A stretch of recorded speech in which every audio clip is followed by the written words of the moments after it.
50 ವರ್ಷ ಆದ್ಮೇಲೆ ನಿಮ್ಗೆ ಹೇರ್ ಲಾಸ್ ಆಗ್ತಿದೆಯಾ?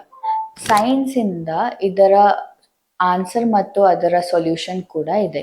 ಹೇರ್ ಲಾಸ್ ಒಂದು ಕಾಮನ್ ಕನ್ಸರ್ನ್, ಎಸ್ಪೆಷಲಿ ಏಜಿಂಗ್ ಅಲ್ಲಿ. 50 ವರ್ಷ ಆದ್ಮೇಲೆ ಹೇರ್ ಫಾಲಿಕಲ್ಸ್ ನ ಪ್ರೊಡಕ್ಷನ್ಸ್ ಕೂಡ ಕಮ್ಮಿ ಆಗುತ್ತೆ. ಟ್ರೆಡಿಷನಲ್ ಆಗಿರೋ ಸೊಲ್ಯೂಷನ್ಸ್ ಅವಾಗ ಅಷ್ಟು ಎಫೆಕ್ಟಿವ್ ಆಗಿ ವರ್ಕ್ ಆಗೋದಿಲ್ಲ ಮತ್ತು ಅದರಿಂದ ಸೈಡ್ ಎಫೆಕ್ಟ್ಸ್ ಕೂಡ ಇರ್ಬೋದು. ಆದ್ರೆ ಗುಡ್ ನ್ಯೂಸ್ ಏನಂದ್ರೆ PRP ಇಂದ ಈ ತರ ಹೇರ್ ಲಾಸ್ಗೆ ಒಳ್ಳೆ ಅಡ್ವಾಂಟೇಜ್ ಇರುತ್ತೆ. PRP ನಿಮ್ಮ ಸ್ವಂತ ಹೀಲಿಂಗ್ ಪೊಟೆನ್ಷಿಯಲ್ನ ಯುಟಿಲೈಸ್ ಮಾಡ್ಕೊಳ್ಳುತ್ತೆ. ಇದರಿಂದ ನೀವು ಹಾರ್ಶ್ ಕೆಮಿಕಲ್ಸ್ ಮತ್ತು ಮೆಡಿಕೇಶನ್ನ ಅವಾಯ್ಡ್ ಮಾಡ್ಬೋದು.